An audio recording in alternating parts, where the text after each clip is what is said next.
क्या 119 साल बाद एक बार फिर बंगाल का बंटवारा होगा? क्या एक बार फिर हिंदुस्तान के बंगाल को विभाजन का दर्द सहना होगा? ये सवाल इसीलिए क्योंकि बंगाल में मौजूद बीजेपी के बड़े नेता ने पश्चिम बंगाल के ऊपरी हिस्से यानी उत्तर बंगाल को नॉर्थ ईस्ट में शामिल करने का प्रस्ताव पीएम मोदी को दिया। अब इस तरह के प्रस्ताव पर राजनीतिक घमासान मचना था और हुआ भी कुछ ऐसा ही है। एक बार फिर पश्चिम बंगाल के विभाजन की क्या पूरी एबीसीडी है, समझिए।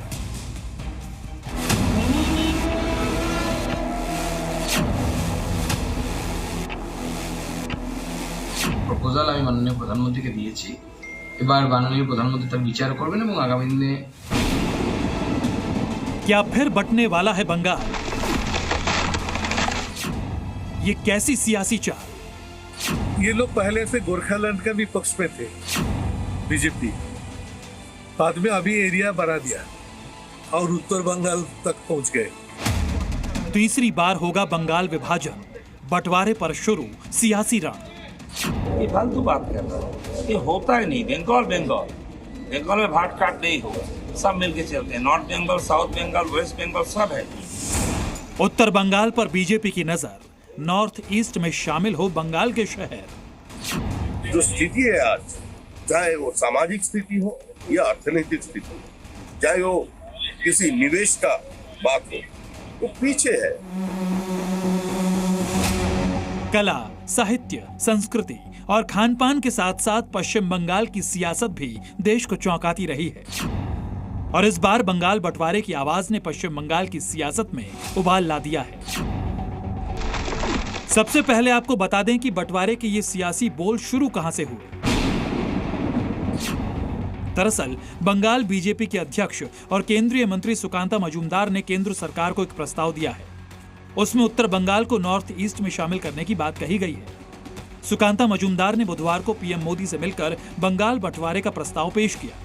सुकांता मजूमदार के मुताबिक अगर उत्तर बंगाल को पूर्वोत्तर भारत में शामिल किया जाता है तो बंगाल के इस हिस्से को केंद्र सरकार की योजनाओं का सीधा लाभ मिलेगा। যদি নর্থ ইস্টের সাথে উত্তরবঙ্গ যুক্ত হয়, উত্তরবঙ্গ পশ্চিমবঙ্গের অংশ হিসেবে নর্থ ইস্টের সাথে যদি যায়, তাহলে পরে স্বাভাবিকভাবেই উত্তরবঙ্গে কেন্দ্রীয় যে প্রকল্পগুলো আছে সেই প্রকল্পের টাকা অনেক বেশি পরিমাণে পাওয়া যাবে। दरअसल पश्चिम बंगाल के 9 जिलों को मिलाकर नॉर्थ बंगाल बनता है। इनमें कौन कौन से जिले शामिल हैं, अब जरा वो देखिए आप। दार्जिलिंग, जलपाईगुड़ी, कूच बिहार, मालदा, नॉर्थ दिनाजपुर, साउथ दिनाजपुर, अलीपुरद्वार और कालिम्पोंग आते हैं। अब बड़ा सवाल यह कि आखिर बीजेपी क्यों उत्तर बंगाल को नॉर्थ ईस्ट में शामिल करने की मांग कर रही है। दरअसल नॉर्थ बंगाल के इलाके कूच बिहार और दार्जिलिंग को अलग राज्य बनाने की मांग पहले होती रही। बीजेपी अलग राज्यों की मांग के समर्थन में इस क्षेत्र में अपना दबदबा बनाने में कामयाब रही। नॉर्थ बंगाल को पश्चिम बंगाल से अलग करने की मांग भी बीजेपी विधायक लंबे समय से करते आ रहे हैं और दावा ये कि इस क्षेत्र में ममता सरकार ने 9 के बराबर विकास किया और अगर नॉर्थ ईस्ट के साथ ये जो सारे क्षेत्र में दिखा रहा हूं कि मिल जाते हैं तो केंद्र सरकार की योजनाओं का फायदा इस पूरे क्षेत्र को, इन तमाम जगहों को मिलेगा। नॉर्थ बंगाल में विधानसभा की 56 सीटें हैं और लोकसभा की कुल 8 सीटें। उत्तरी बंगाल में बीजेपी का अच्छा प्रभाव है। नॉर्थ बंगाल पहाड़ी और चाय बागानों का इलाका है जो आय का एक बड़ा स्रोत भी है, इकोनॉमी स्ट्रांग वहां की है। नॉर्थ बंगाल का कल्चर नॉर्थ ईस्ट के क्षेत्रों से ज्यादा मेल खाता है, ज्यादा मिलता जुलता है। पश्चिम बंगाल को बांटने की सुकांता मजूमदार की मांग पर सत्ताधारी तृणमूल कांग्रेस आग बबूला है। टीएमसी बीजेपी पर संविधान के उल्लंघन का आरोप लगा रही है। टीएमसी का कहना है कि प्रधानमंत्री के पास ऐसी असंवैधानिक मांग को स्वीकार करने का अधिकार नहीं है। दूसरी तरफ बीजेपी के नेता सुकांता की मांग को जायज बता रहे हैं।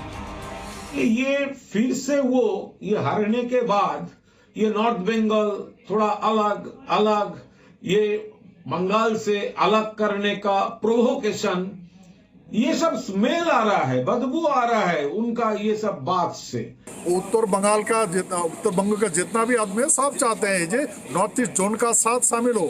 अरे सिक्किम लेकर पूरा इस नॉर्थ ईस्ट जोन का साथ शामिल हो। जब सीपीएम को जीरो बना सकते हैं बंगाल में तो बीजेपी को भी बना सकते हैं। इन लोगों को याद रखना चाहिए, बंगाल का विभाजन करने का कोई कदम ना उठाए, ये सबसे अच्छा होगा। हमारे से आप रिसोर्सेस लूटते हो, हमें भेड़ बकरी की तरह हमें ट्रीटमेंट करते हो, केंद्र सरकार से नॉर्थ बंगाल को एम्स मिलता है, आप उठा करके कलकत्ता ले जाते हो। सो कुल मिला के नॉर्थ बंगाल को ठगा गया है। नॉर्थ बंगाल को लेकर बीजेपी ममता सरकार पर अनदेखी का आरोप लगाती रही है। बीजेपी के मुताबिक ममता सरकार में उत्तर बंगाल का जैसा विकास होना चाहिए था वैसा नहीं हुआ। दूसरी तरफ राज्य की मुख्यमंत्री ममता बनर्जी बीजेपी के इस प्रपोजल का विरोध करती रही हैं। ममता सरकार विधानसभा में उत्तर बंगाल को अलग करने के खिलाफ एक प्रस्ताव भी लेकर आई थी और उसे पास भी कराया। इस प्रस्ताव में बंगाल सरकार ने बीजेपी और आरएसएस को भी घेरा था। पश्चिम बंगाल में बीजेपी टीएमसी के बाद दूसरी सबसे बड़ी पार्टी है। नॉर्थ बंगाल में बीजेपी का अच्छा प्रभाव माना जाता है। 2019 लोकसभा चुनाव में नॉर्थ बंगाल से बीजेपी ने 8 में से 7 सीटों पर जीत दर्ज की थी। वहीं 2024 के लोकसभा चुनाव में बीजेपी को इस क्षेत्र में 1 सीट का नुकसान हुआ और पार्टी ने नॉर्थ बंगाल के 8 में से 6 सीटों पर जीत दर्ज की। यानी एक तरफ जहां पूरे बंगाल में शानदार प्रदर्शन करते हुए टीएमसी ने लोकसभा सीटें जीती, वहीं खराब प्रदर्शन के बावजूद बीजेपी ने उत्तर बंगाल में अपनी परफॉर्मेंस ज्यादा गिरने नहीं दी। पश्चिम बंगाल के ऊपरी हिस्से को बांटकर बीजेपी अपने जनाधार को सेव कर लेना चाहती है। लेकिन सबसे बड़ा सवाल यह भी है कि कभी भारत का सबसे बड़ा स्टेट रहा बंगाल क्या एक बार फिर बंटवारा सह पाएगा? ब्यूरो रिपोर्ट, जी मीडिया। पश्चिम बंगाल बीजेपी के बड़े नेता सुकांत मजूमदार ने प्रधानमंत्री मोदी के सामने बंगाल बंटवारे का प्रस्ताव रखा, लेकिन अब बीजेपी के अंदर ही इस प्रस्ताव का विरोध होना शुरू हो चुका है। पूरा देश को तो जानकारी होना चाहिए कि ये पश्चिम बंगाल जो आज देख रहे हैं, इसको बनाने वाला कौन था? बनाने वाला डॉक्टर श्यामा प्रसाद मुखर्जी। तो आज जो अधूरा पश्चिम बंगाल आप देख रहे हैं, ये श्यामा प्रसाद मुखर्जी का देन है। इसका साथ हमारा भावनाओं जुड़ता है। हम किसी भी कीमत से पश्चिम बंगाल की बंटवारा होने नहीं देंगे। कांवड़ यात्रा मार्ग पर पहले दुकानों के सामने नेम प्लेट लगाने का मामला सामने आया। इस पर सुप्रीम कोर्ट ने रोक लगा दी, लेकिन अब इस मार्ग पर एक नई मुहिम छेड़ दी गई। एक धर्मगुरु दुकानों और ढाबों पर मूर्तियां बांट रहे हैं, घूम घूम कर दुकानों पर भगवा ध्वज लगाने की मांग कर रहे हैं। ये पूरा मामला क्या है? ये धर्मगुरु कौन है और ये क्यों कर रहे हैं? इस रिपोर्ट में उत्तर दें।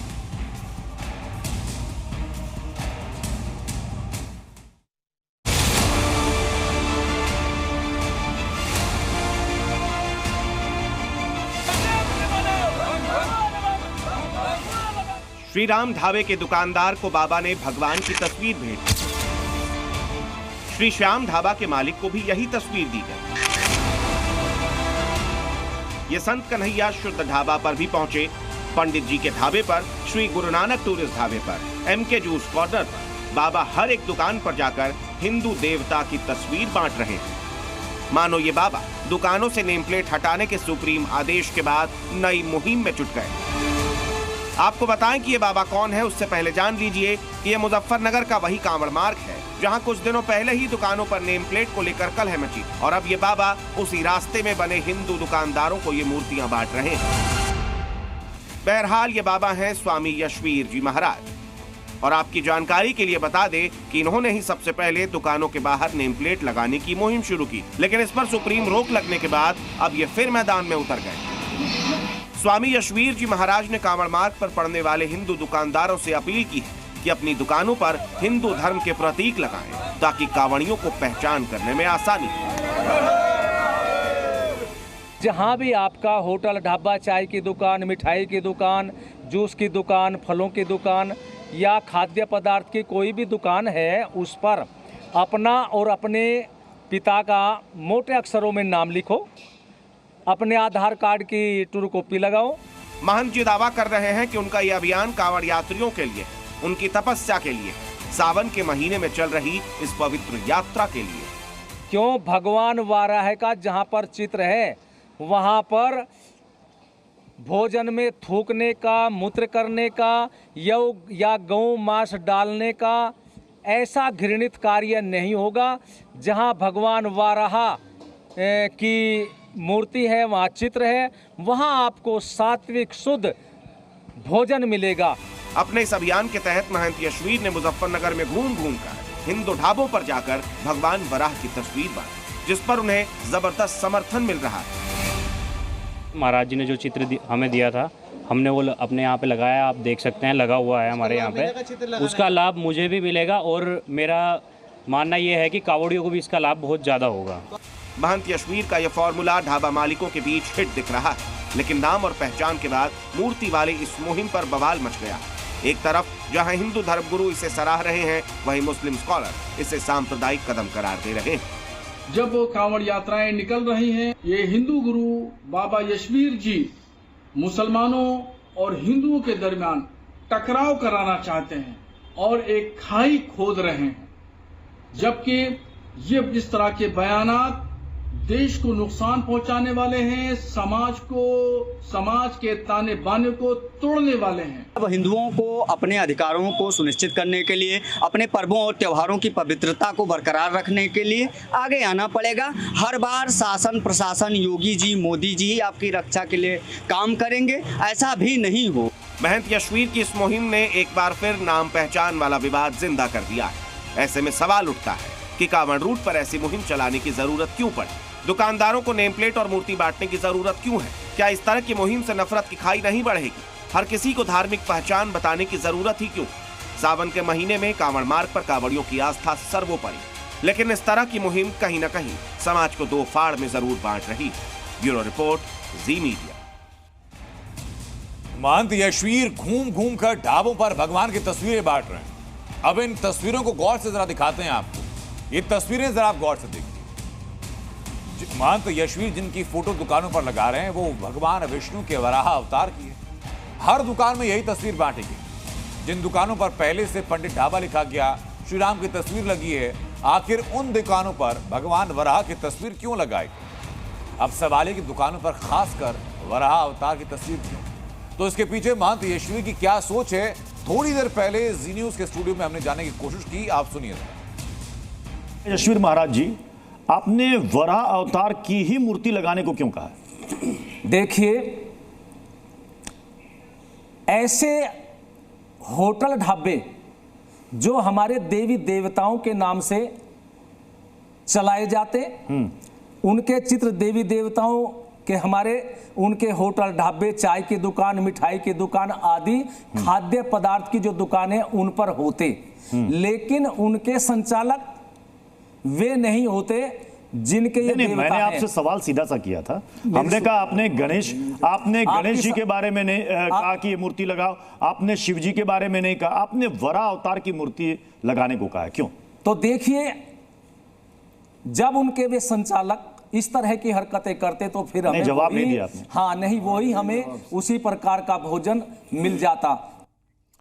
तो यानी नेम प्लेट विवाद थमा तो मुजफ्फरनगर में तस्वीर बांटने की मुहिम शुरू हो गई, लेकिन लखनऊ से एक अलग तस्वीर सामने आ रही है। अब यहां अपनी दुकानों के सामने नेम प्लेट लगा रहे हैं। क्या है इसके पीछे की वजह?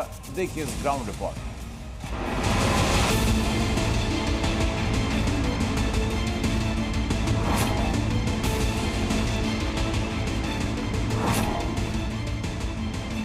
नेम प्लेट पर सुप्रीम कोर्ट का आदेश आया तो किसी ने अपनी दुकान के बाहर लगी नेम प्लेट को हटा दिया, तो इस आदेश के बाद कुछ लोगों ने अपना नाम चस्पा करना शुरू कर दिया।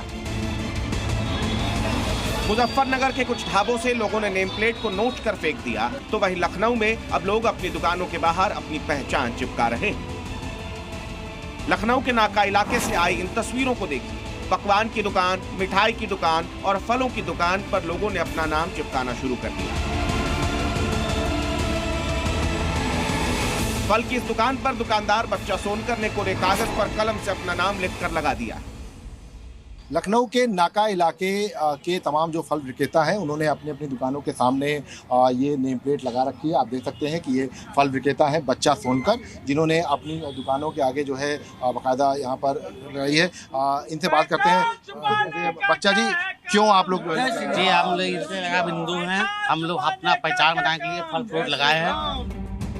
फल की दुकान से आगे बढ़े तो पकवान की दुकान पर भी वहां सालों से आ रहे लोगों का इस नेम प्लेट ने आज स्वागत किया, लेकिन जब दुकानदार से पूछा कि नाम क्यों लगाया तो कह रहे हैं बस यूं ही लगा दिया। ऐसी क्या जरूरत पड़ गई कि आप आज यह नेम प्लेट लगाते हैं? जरूरत क्या, मतलब इस मारे लगाया जा रहा है। कौन कहता है नाम में क्या रखा है, क्योंकि दुकान पर मौजूद लोगों का कहना है कि अब नाम में ही सब कुछ रखा है। बड़ा नाम में बहुत फर्क पड़ता है भैया। कि आदमी नाम देख के आता है कि हाँ भाई हिंदू का दुकान है, बस इसमें लगा दिया बस। आप यहाँ अंदर घुसते हुए आपने दुकान पे नाम देखा क्या? हाँ बिल्कुल देखते हैं भैया, बिल्कुल देखना पड़ेगा। अब तो समाज की यही मांग है तो देखना तो पड़ेगा। मुजफ्फरनगर से चलकर लखनऊ पहुंचा ये ट्रेंड आगे बढ़ता जा रहा है, लेकिन इस नए ट्रेंड को देखकर सवाल कई उठते हैं। सवाल ये कि क्या अब लोग नाम देखकर दुकान में जाएंगे, क्या पहचान देखकर होगी खरीदारी और क्या दुकानों पर मजहबी रंग चढ़ जाएगा। लेकिन सवाल तो ये भी उठता है कि नाम और पहचान वाली इस मुहिम के पीछे है कौन। जवाब गुप्ता जी से सुनिए। जी क्यों लगाया है आपने ये वो नेम प्लेट? नहीं है तो मतलब भैया लोग मतलब बताए थे लगाने के लिए, लग गया जो है। बाकी तो हमारा बैनर लगा ही हुआ जो है सब। अनिल गुप्ता जिन भैया जी की बात कर रहे हैं जरा उनसे भी मिलवा देते हैं। नाम है शिशिर चतुर्वेदी, पहचान है अखिल भारत हिंदू सभा के अध्यक्ष और इन्होंने यहाँ दुकानों पर नाम चस्पा कराने का ठेका उठा रखा है। हमारी कांवड़ यात्रा जो निकल रही है, पवित्र कांवड़ यात्रा, उसमें अगर कोई गाय खाने वाला आदमी हमको अन्न परोस रहा है, ये हमको बर्दाश्त नहीं है। तो इसलिए हम लोग ने आपस में सबने तय किया, व्यापारियों ने यहाँ पर, कि हम लोग अपनी पहचान को लिखेंगे। देश भर में नाम और पहचान बताने की एक प्रवृत्ति दुकानदारों और लोगों में दिखाई दे रही है। ऐसे में क्या मान लिया जाए कि ये समाज में बंटवारे की शुरुआत है और आगे चलकर इसका असर क्या होगा। ब्यूरो रिपोर्ट, जी मीडिया। तो एक तरफ यूपी में नेम प्लेट को लेकर विवाद है, तो वहीं कर्नाटक में बीजेपी विधायकों ने सरकार के विरोध का एक गजब तरीका ढूंढ निकाला। दरअसल कर्नाटक में भूमि घोटाले की जांच की मांग अब तेज हो गई, जिसके खिलाफ बीजेपी ने कर्नाटक सरकार के खिलाफ मोर्चा खोल दिया। बीजेपी के विधायक सदन में हनुमान चालीसा का पाठ कर रहे हैं, पैदल मार्च कर रहे हैं। तो वहीं कल पूरी रात सदन में रुक कर बीजेपी ने अपनी नाराजगी जाहिर की।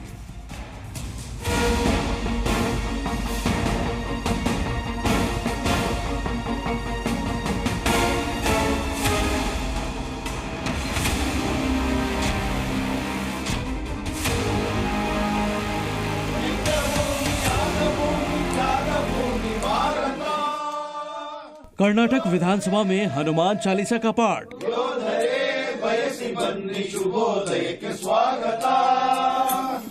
हाथों में झाल और ताशे लेकर भजन गाते बीजेपी विधायक। सरकार के खिलाफ प्रदर्शन के दौरान भजन कीर्तन। ये तस्वीरें हैं कर्नाटक विधानसभा की, जहां कर्नाटक सरकार के खिलाफ कल बीजेपी विधायकों ने कुछ इस तरह मोर्चा खोला।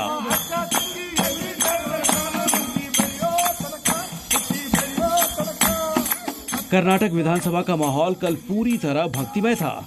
दिन भर के शोर शराबे के बाद सदन में हनुमान चालीसा का पाठ गूंज रहा था।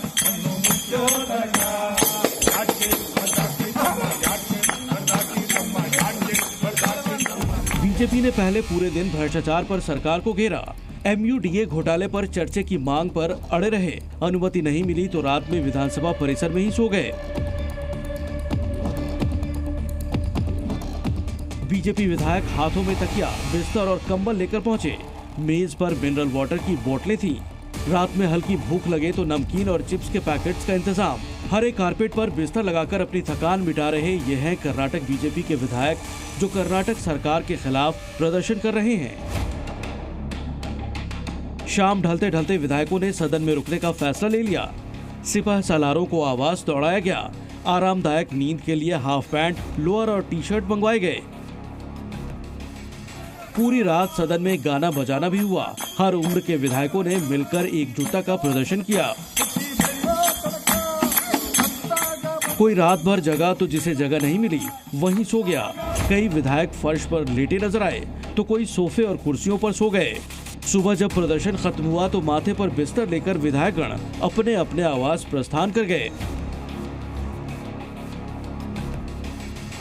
दरअसल कल सुबह से ही कर्नाटक विधानसभा में बीजेपी का प्रदर्शन शुरू हो गया था। बीजेपी मैसूर शहरी विकास प्राधिकरण यानी MUDA में कथित घोटाले पर चर्चा की मांग कर रही है। सीएम सिद्धरामैया को MUDA घोटाले का जनक बताया जा रहा है और तुरंत इस्तीफे की मांग हो रही है। बीजेपी का आरोप है कि अनुसूचित जाति समुदायों के विकास के लिए निर्धारित धनराशि का दुरुपयोग किया गया है। फंड में हेराफेरी हुई है। वहीं कांग्रेस इन आरोपों से लगातार इनकार कर रही है। मैसूर में क्या हुआ ये तो जांच का विषय है, लेकिन फिलहाल बीजेपी विधायकों के प्रदर्शन का ये तरीका चर्चा का विषय बना हुआ है। ब्यूरो रिपोर्ट, जी मीडिया। महाराष्ट्र की सियासत में एक पेन ड्राइव से भूचाल आ चुका है। लाल रंग की इस पेन ड्राइव में किसका काला खेल है, किसका काला राज दबा, इसी पर राजनीति गर्मा चुकी है। एनसीपी शरद पवार गुट के नेता अनिल देशमुख आज मीडिया के सामने आए।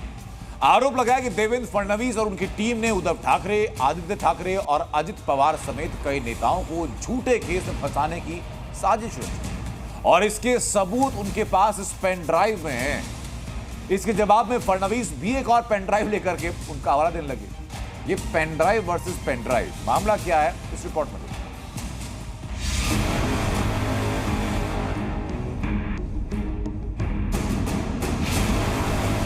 काही ऑडिओ व्हिज्युअल हे मला आणून दिलेले आहेत।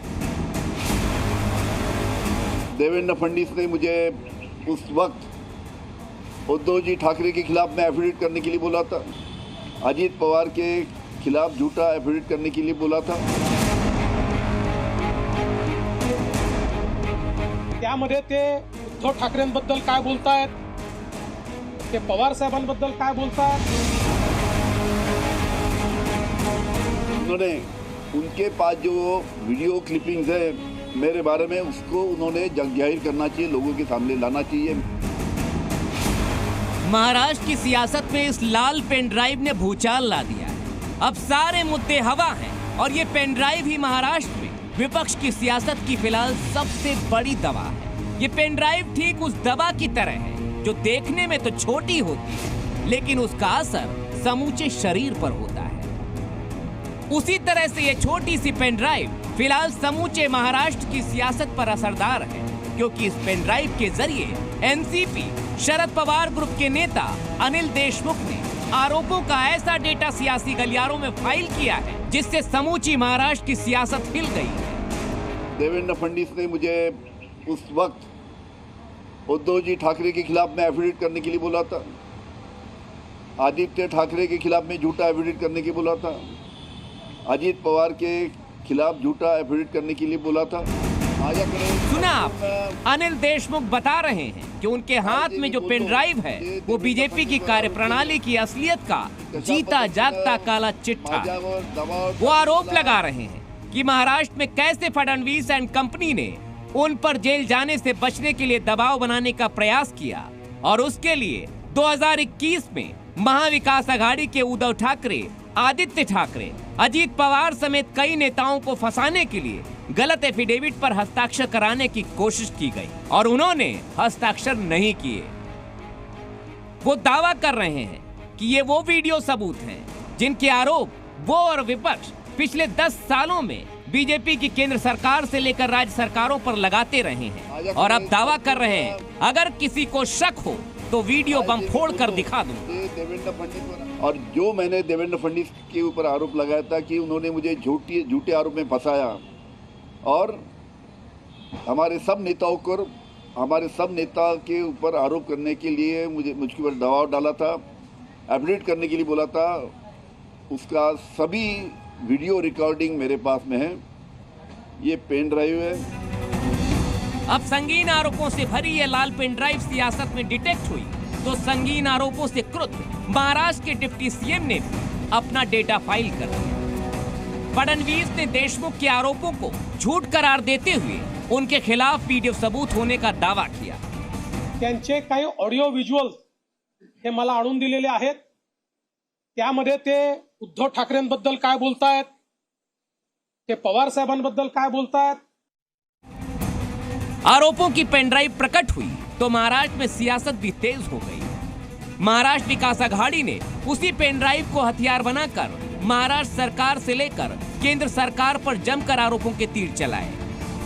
जो इनके फेवर में है उनको छोड़ दिया गया है, उनके ऊपर की ईडी की केसेस वापस ली गई है, सीबीआई की केसेस वापस ली गई है। तो अनिल देशमुख जी जो कह रहे हैं वो बात सच होंगी। एक षड्यंत्र का हिस्सा बनाकर अनिल देशमुख को जेल में भेजा गया और जेल में भेजने से पहले उनके ऊपर दबाव आया था कि जो हम बोलेंगे वो करो। वार हुआ तो उसी रफ्तार में पलटवार भी हुआ। बीजेपी ने अनिल देशमुख के बयान को गुमराह करने वाला बताया। महाराष्ट्र बीजेपी अध्यक्ष पूछा, जिस दिन देवेंद्र फडणवीस ने उन पर दबाव बनाया था उस दिन उन्होंने एफआईआर क्यों नहीं दर्ज कराई। और अगर सबूत हैं तो फिर कोर्ट क्यों नहीं गए? इस दिन आपको देवेंद्र फडणवीस जी ने दबाव बनाया, ऐसा आप बोल रहे हैं। उसी दिन आपने उनके ऊपर एफआईआर क्यों नहीं किया? उसी दिन आप उनको आरोपी क्यों नहीं बनाए? क्या इस लाल पेन ड्राइव में वाकई काले सबूत हैं? और क्या फडणवीस जिस ऑडियो वीडियो क्लिप की बात कर रहे हैं, क्या उसका भी कोई वजूद है? तो फिर इतना तो तय है कि आने वाले दिनों में पेन ड्राइव से लेकर ऑडियो वीडियो वाले बम सियासी घमासान का बड़ा मैदान तैयार कर सकते हैं। ब्यूरो रिपोर्ट, जी मीडिया। और आइए अब रुक करते हैं राजनीति का केंद्र कहे जाने वाले प्रदेश उत्तर प्रदेश की तरफ, जहां होने वाले उपचुनाव के लिए सीएम योगी ने कमर कस ली। इसके लिए सीएम योगी अब तक 11 मंडल के नेताओं, विधायकों और सांसदों से एक कर मुलाकात कर चुके हैं। सीएम की कोशिश ये कि सभी नेताओं की नाराजगी दूर कर संगठन को मजबूत किया जाए और आने वाले चुनाव में बड़ी जीत हासिल की।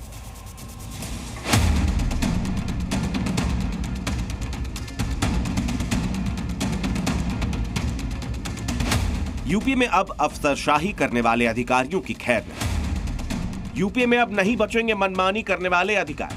अफसरों को यूपी में अब काम करना होगा, जनता और जनप्रतिनिधियों की बात सुननी होगी, शिकायत पर कार्रवाई करनी होगी और अगर ऐसा नहीं हुआ तो उन पर होगा योगी का एक्शन।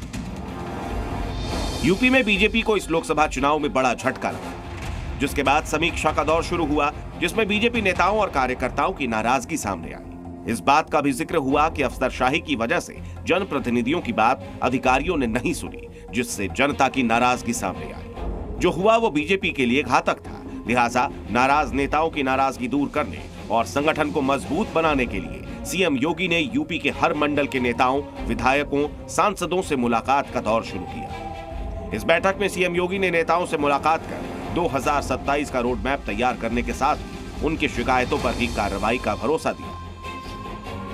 खबर है कि एक दिन पहले मुरादाबाद मंडल के नेताओं ने सीएम से इस बात की शिकायत की थी कि उनके इलाके में अधिकारी उनकी बात नहीं सुनते, जिससे जनता से जुड़ी समस्याओं का समाधान नहीं हो पाता और इससे पार्टी की छवि पर गलत असर पड़ रहा है। जिसके बाद सीएम योगी ने कहा कि पक्के सबूत मिलने पर अफसरों पर कार्रवाई होगी। विधायक, सांसद सबूतों के साथ शिकायत करें, शिकायत में सच्चाई होने पर तत्काल कार्रवाई हो। क्षेत्र की जनता से संवाद बनाए रखें, जनता की समस्याओं के प्रति संवेदनशील बने और उपचुनाव में सब मिलकर काम करें। जो लोगों की समस्याएं थी, इनको निष्पादन समय से नहीं हुआ, वही सबूत सर के संज्ञान में लाया जाएगा और मुझे उम्मीद करता हूं माननीय मुख्यमंत्री जी उसका संज्ञान जरूर लेंगे। सीएम योगी अभी तक 10 मंडलों की बैठक कर चुके हैं और आज भी मेरठ और प्रयागराज मंडल के नेताओं से मुलाकात कर रहे हैं। मुख्यमंत्री ने जब कल विधायकों से इस बात को कहा है कि जो है सबूत लाइए, अधिकारियों के खिलाफ कार्रवाई की जाएगी, क्योंकि तमाम विधायकों की ये शिकायत थी कि जो है उनकी बात अधिकारी नहीं सुनते हैं। ऐसे में अब फिलहाल ये कह सकते हैं कि तमाम जो विधायक हैं वो इस वक्त अंदर की तरफ जा रहे हैं और लगातार एक एक करके जो है बैठक में शामिल होंगे। वहीं कुछ नेताओं ने इस बात को भी उठाया कि वो अफसरों के खिलाफ सबूत कैसे जुटाए। कोई बेईमान अधिकारी है तो उसके साक्ष्य लेकर कैमरा लेकर घूमेगा विधायक? मतलब विधायक का कहना क्या, उसकी प्रतिष्ठा इतनी नहीं है कि कोई बेईमान अधिकारी अगर लूट रहा है उसके खिलाफ एक माहौल है या जनता उसको कह रही है तो उसके बारे में शिकायत नहीं करेंगे क्या? उस पर कार्रवाई नहीं होगी? आज आप लोग मुख्यमंत्री से मिलेंगे? साक्ष्य होना ठीक बात है, लेकिन साक्ष्य होना, विधायक का कहना क्या प्रमाणिक नहीं है? उत्तर प्रदेश में होने वाले विधानसभा उपचुनाव में अब मायावती की एंट्री हो चुकी है। अब तक खामोश बैठी बीएसपी ने ऐलान कर दिया कि वो फूलपुर उपचुनाव में अपना प्रत्याशी उतारेगी। बीएसपी की इस वाइल्ड कार्ड एंट्री से फूलपुर पर चुनाव के दिलचस्प होने के कयास है। वो इसलिए क्योंकि इस सीट से चंद्रशेखर आजाद भी अपना प्रत्याशी उतारने जा रहे हैं और 27 जुलाई का दौरा कर वो अपने उम्मीदवार का चयन करेंगे। तो इस बीच कांग्रेस और बीजेपी ने भी अपनी अपनी जीत का दावा किया। लोकतंत्र में सब राजनीतिक दल चलाते हैं, सब चुनाव लड़ते हैं, सबको चुनाव लड़ने का अधिकार है, लेकिन मैं आपको भरोसा देता हूं कि उत्तर प्रदेश की जनता भारतीय जनता पार्टी के साथ है और 10 की 10 सीटें हम बाई इलेक्शन जीतने में कामयाब होंगे। यहाँ पर तो हमेशा बदलाव और परिवर्तन की आंधी आती रही है। उसी क्रम में, उसी मद्देनजर जो बाई इलेक्शन होने जा रहा फूलपुर विधानसभा का, यह मान लीजिए पूर्ण विश्वास के साथ मैं कह रहा हूं कि जो भारतीय जनता पार्टी की बुरी तरह पराजय होने जा रही है। और बात बॉलीवुड के सुपरस्टार सलमान खान की। सलमान खान जितना चर्चा में अपनी फिल्मों की वजह से, उतना ही अधिक चर्चा में बाकी वजहों से भी। फिलहाल सलमान खान और लॉरेंस बिश्नोई की अदावत सुर्खियों में। सलमान खान के भारत में करोड़ों फैन। ईद और फिल्मों के हिट होने जैसे खास मौकों पर सलमान खान खड़े होकर के अपने फैंस का अभिवादन देते हैं। वहां से कुछ मीटर दूर लॉरेंस बिश्नोई के शूटर्स ने सलमान के घर पर 14 अप्रैल को ताबड़तोड़ फायरिंग की। सलमान के इस घर के आसपास भारी सुरक्षा की तैनाती होती है। पुलिस के साथ साथ सलमान की पर्सनल सिक्योरिटी तैनात रहती है। बावजूद इसके लॉरेंस के गुर्गों ने इस वारदात को अंजाम दिया और अब इस पूरे घटना को लेकर कई चौंकाने वाले खुलासे हो चुके हैं। सलमान खान पर अपने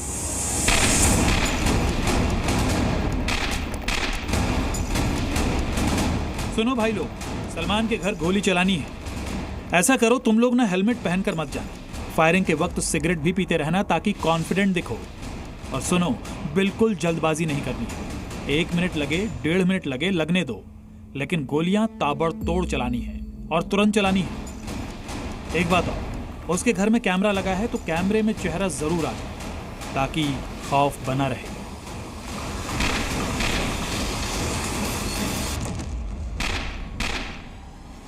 ये डायलॉग हैं विदेश में बैठे अंडरवर्ल्ड के नए सरगना अनमोल बिश्नोई की, और इसकी स्क्रिप्ट लिखी थी गुजरात के जेल में बंद लॉरेंस बिश्नोई।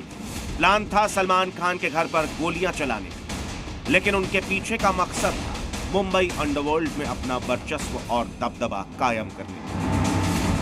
काम पूरा करना है, समझ गए ना? और अगर तुम लोग ऐसा करने में कामयाब हो गए तो हम सभी इतिहास रचने में कामयाब हो जाएंगे। तुम लोगों का मीडिया में नाम होगा, पूरे देश में तुम लोग जाने जाओगे। ठीक है ना? ठीक?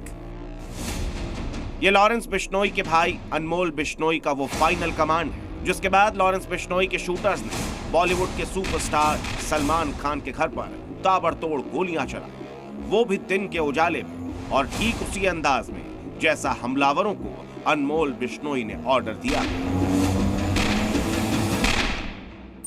दरअसल सलमान खान के घर पर फायरिंग मामले में मुंबई पुलिस ने 1736 पन्नों की चार्जशीट दायर की, जिसमें लॉरेंस बिश्नोई समेत 9 आरोपियों को आरोपी बनाया गया है। लॉरेंस बिश्नोई पहले से जेल में है। 5 आरोपियों की गिरफ्तारी हो चुकी है, जबकि बाकी पुलिस हिरासत में है।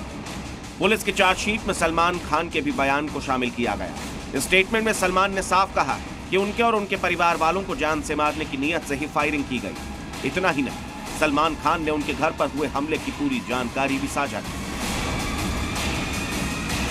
मुंबई पुलिस को दिए गए अपने बयान में सलमान खान ने कहा है, 14 अप्रैल 2012 को मैं सो रहा था जब मैंने पटाखों जैसी आवाज सुनी। सुबह 4:55 बजे थे जब मुझे बॉडीगार्ड ने बताया कि बाइक पर आए 2 लोगों ने गैलेक्सी अपार्टमेंट के फर्स्ट फ्लोर की बालकनी पर फायरिंग की। इससे पहले भी मुझे और मेरे परिवार वालों को नुकसान पहुंचने की कोशिश की जा चुकी है। मुझे पता चला है कि लॉरेंस बिश्नोई और उसके भाई अनमोल बिश्नोई ने फेसबुक की एक पोस्ट के जरिए इस हमले की जिम्मेदारी ली। इससे पहले लॉरेंस बिश्नोई और उसके गैंग ने मुझे और मेरे परिवार को मारने को लेकर एक इंटरव्यू में बात की थी, तो मुझे विश्वास है कि लॉरेंस बिश्नोई ने अपने गैंग के साथियों की मदद से इस फायरिंग को अंजाम दिया जब मेरे परिवार के सदस्य सो रहे थे। काले हिरण को लेकर शुरू हुई सलमान खान और लॉरेंस बिश्नोई की अदावत बीते 6 साल में खूब परवान चढ़ी। इससे पहले भी बिश्नोई गैंग की तरफ से सलमान खान को मारने की कोशिश हुई, लेकिन यह पहली बार था जब लॉरेंस के गुर्गों ने इतने करीब जाकर सलमान को निशाना बनाने की कोशिश की। ब्यूरो रिपोर्ट, जी मीडिया। सलमान खान पर हमले को लेकर अब एक नया खुलासा हुआ। मुंबई पुलिस का दावा यह कि लॉरेंस बिश्नोई गैंग देश की आर्थिक राजधानी मुंबई में वर्चस्व कायम करने की कोशिश में है, ताकि बिश्नोई गैंग के लिए बड़े पैमाने पर फंड का इंतजाम किया जा सके। ये पहला उद्देश्य है। 90 के दौर में मुंबई में अंडरवर्ल्ड अपने चरम पर था। मायानगरी की हवाओं में बारूद की गंध थी। दाऊद, छोटा राजन और गवली जैसे गैंग के शूटर्स सड़क पर खून की होली खेलते थे। व्यापारी, बिल्डर्स, फिल्म स्टार्स और राजनेताओं में डी कंपनी का खौफ था। समय के साथ सब खत्म हुआ, लेकिन अब ऐसा लग रहा है कि लॉरेंस बिश्नोई फिर मुंबई को 90 के दौर में ले जाने की कोशिशों में जुट चुका है। बहरहाल दिल्ली से लेकर मुंबई तक बिश्नोई गैंग के खिलाफ पुलिस का एक्शन जारी है, लेकिन बावजूद इसके जिस तरह जेल में बैठकर लॉरेंस बिश्नोई अपराध को अंजाम दे रहा है और मुंबई पुलिस की चार्जशीट में जो ताजा खुलासा हुआ उसने सुरक्षा एजेंसीज की चिंता जरूर बढ़ा दी। मायानगरी में एक और आफत आई हुई है। महाराष्ट्र के कई इलाकों में इस वक्त भारी बारिश की वजह से हालात बेहद बिगड़ चुके हैं। पुणे में लगातार आसमान से बरस रही आफत से कई इलाकों में लैंडस्लाइड की घटनाएं हैं। तो रिहायशी इलाकों में पानी भरने से पूरा शहर टापू बन चुका है, जिसके बाद पानी को निकालने के लिए टीम डिप्लॉय कर दी गई।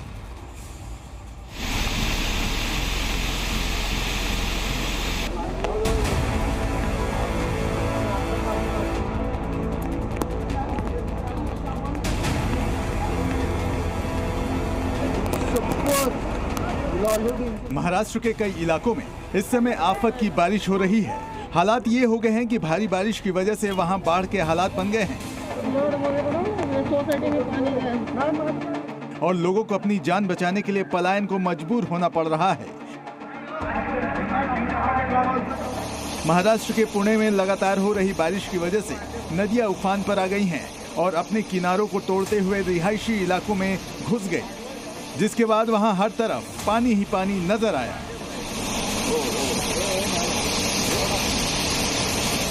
पानी भरने के बाद पूरा शहर एक टापू की तरह दिखाई दिया। इमारतों की पहली मंजिल तक पानी पहुंच गया, सड़कों का नामो निशान मिट गया। वहीं सड़क पर खड़ी गाड़ियां भी पूरी तरह पानी में डूबी नजर आईं। वहीं जो लोग मजबूरी में घरों से निकले वो भी कमर के ऊपर तक भरे पानी में डूबकर जाने को मजबूर नजर आए। पूरा का पूरा इलाका दरिया बना दिखाई दिया।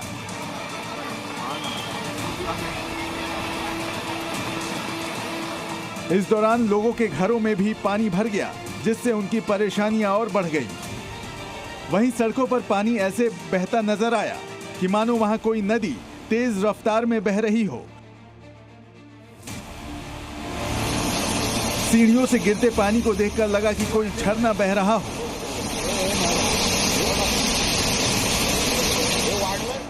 वहीं पानी में डूबी सड़कों का नामो निशान मिट गया। भारी बारिश से पुणे में हालात इतने ज्यादा बिगड़ गए कि राहत और बचाव की टीमों को लोगों को निकालने के लिए पानी में उतरना पड़ा। इस दौरान वहां पानी में डूबी गाड़ियां और इमारतें नजर आईं।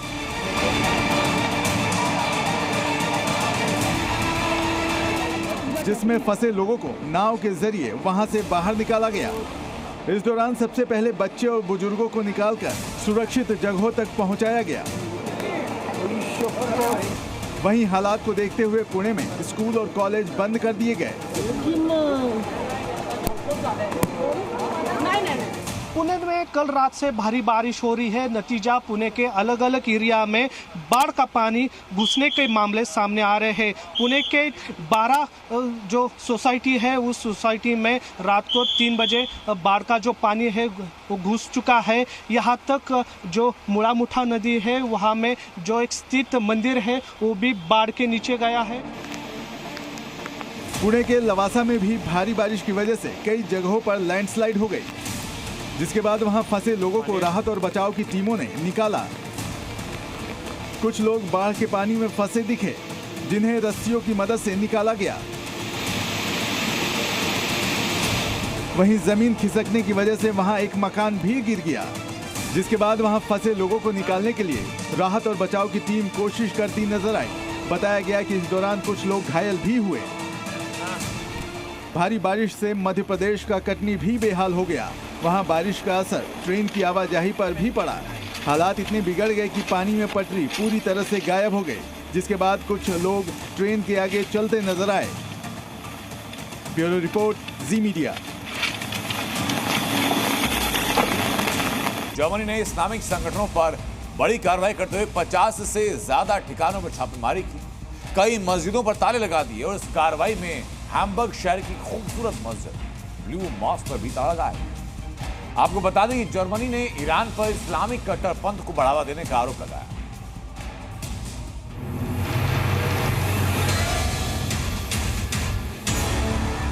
इस्लामिक संगठन के खिलाफ जर्मनी की बड़ी कार्रवाई।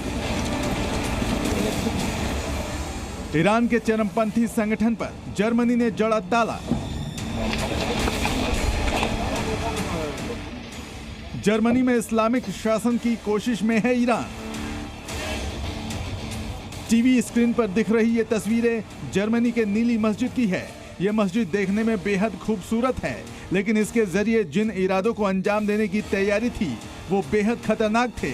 जर्मनी सरकार ने चरमपंथियों की नापाक कोशिशों पर सख्ती दिखाते हुए नीली मस्जिद पर ताला लगा दिया। जर्मन पुलिस ने शिया इस्लामिक संगठन पर कार्रवाई करते हुए देश में 50 से ज्यादा जगहों पर छापेमारी की है। इसके साथ ही इस्लामिक सेंटर हैम्बर्ग IZH नाम के संगठन पर प्रतिबंध लगा दिया गया। छापेमारी भी इस्लामिक सेंटर हैम्बर्ग से जुड़े ठिकानों पर की गई है। जर्मनी सरकार की तरफ से कहा गया है कि प्रतिबंध के तहत 4 शिया मस्जिदों को बंद किया गया है। जर्मन पुलिस ने इस कार्रवाई में 6 दशक पुरानी शिया मस्जिद को भी बंद कर दिया है। इस मस्जिद को इमाम अली मस्जिद और ब्लू मस्जिद के नाम से जाना जाता है। खबरों के मुताबिक IZH संगठन को जर्मनी में तेहरान के एक प्रोपेगेंडा सेंटर के रूप में देखा जा रहा है। खबरों के मुताबिक जर्मन की खुफिया एजेंसी 1990 से इस संगठन पर नजर बनाए हुए है। इससे पहले नवंबर 2023 में भी सुरक्षा एजेंसियों ने बड़ी कार्रवाई करते हुए पूरे देश में इससे जुड़े करीब 50 जगहों पर छापा मारा था। उस समय हैम्बर्ग में ब्लू मॉस्क की भी तलाशी ली गई थी, लेकिन इसको बंद करने का आदेश नहीं दिया था। हालांकि जर्मनी सरकार की तरफ से लगे आरोपों को IZH संगठन ने खारिज किया है। ब्यूरो रिपोर्ट, जी मीडिया।